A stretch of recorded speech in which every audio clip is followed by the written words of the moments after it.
Hello everybody and welcome. In this video I'm going to show you how to install application for your headphones SENNHEISER EPOS C20 on your Android device. You have to start by open Play Store and now go to the search. Click at the search line and write EPOS Connect.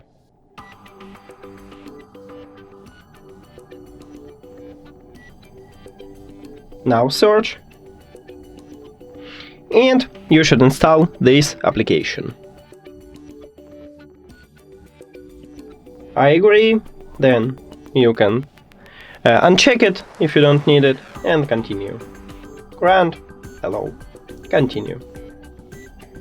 That's it. Thank you for watching this video. If you found it helpful, please consider subscribing to the channel and leave the like on the video. See you later.